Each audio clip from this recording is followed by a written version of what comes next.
I saw a story this week that was pretty amazing to me because of my background. When I was a kid, we would have a guy named Wilbur Plogger would come around.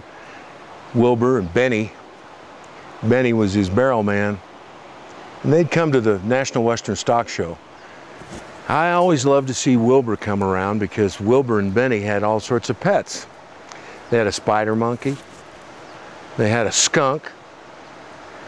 And Wilbur would have his spider monkey ride his border collie. Got a little silk suit for the spider monkey. And the spider monkey would run around the arena on the back of the border collie. Had a saddle. And Benny was the barrel man. Benny would get all painted up and he'd hop in that barrel. And Wilbur tried to dump him out of that barrel in front of a bull.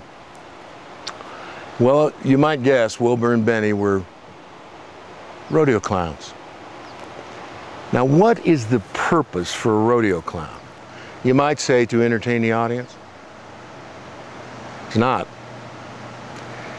What happens in the bull riding is, it's a flat braided rope, and I might add, I asked my father when I was 5 years old what it took to be a bull rider. I'd like to be a bull rider. He said, well, son, it takes two things to be a bull rider. You need a size 46 suit coat and a size 2 hat.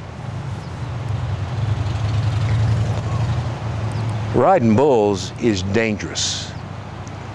And in order to stay on a bull, you got to tie yourself on. They call it a suicide wrap. So there's a flat braided rope comes across your hand. You'll see the guy at the chute trying to help this guy get attached to this bull.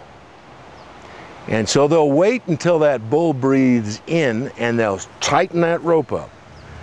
This guy's got his hand with a rosin glove underneath that rope, and he'll come around the backside of his hand, loop it through, twist it, stick it in between his little finger and his ring finger, and tuck it back under his hand.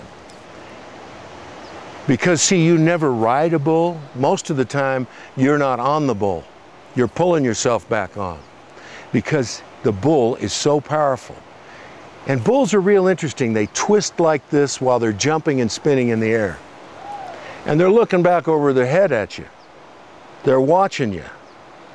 So back to the rodeo clown.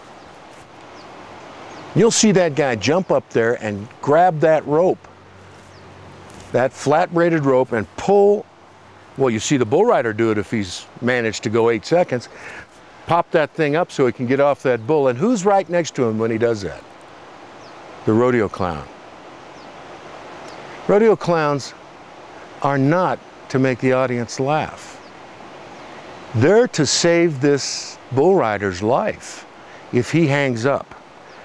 That's what it's called. And they'll all tell you, a bull rider will say, sooner or later, son, you're going to hang up. The bull rider is risking his life when he gets on the bull. The clown is there to save it. So here's this guy, dresses up and puts an Obama mask on, because in the country I grew up in, any politician, including me, was fair game. If you want to step into that arena, pun intended, in politics, sooner or later you're going to hang up. And that rodeo clown's there to save you. So he puts an Obama mask on and does what? Here's a guy that spends his life saving bull riders. And by the way, there are several world-class black bull riders. And I would suggest to you that this rodeo clown doesn't care. If you're hung up, he's there to save you. See, because the cowboys get along with one another. There's a common bond. They need one another to survive. And I'm here to tell you, so do we as Americans. If we can all of a sudden say that it's impossible to make fun, poke fun at, or ridicule a politician, then we're no longer in America. We're living someplace else. Anybody from the NAACP ask the purpose? Does anybody know what a rodeo clown does? He is the essence and heart of the American spirit. My Uncle Wayne is in the Pro Rodeo Hall of Fame in Oklahoma. At one point, he had a world's record for the fastest steer ever thrown. Now, to do that, you need to have what is called a hazer. Now, what does the hazer do? He makes sure that steer runs right down the middle of these two horses so the bulldogger can get down off of him, off of his horse onto the steer. Now, if the hazer ran that steer under your horse, they call that a big wreck. So here's Uncle Wayne setting a world's record. Name the hazer. Nobody knows. That world's record was set by 2 cowboys. Nobody knows. So Uncle Wayne gets off his horse and loans his horse to another cowboy to try to beat his record. Or he hops on the other horse and hazes for his opponent. This is the essence of Americana.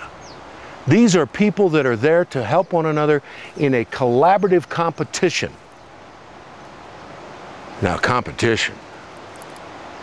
We wouldn't want to do that. You have a winner and a loser. And everybody believes that's a zero-sum game of some sort, that there's no discovery made through competition. So one of the nation's heroes puts on an Obama mask, and he's a racist? He should be investigated by the FBI? The guy that hired him loses his job? People are scurrying like rats from a sinking ship? They should be ashamed of themselves for not standing up for America. And our president should stand up for the rodeo clown. This guy's there saving lives, risking his in the process. But, oh, by the way, there was a cowboy named Pickett who invented bulldogging. He was black.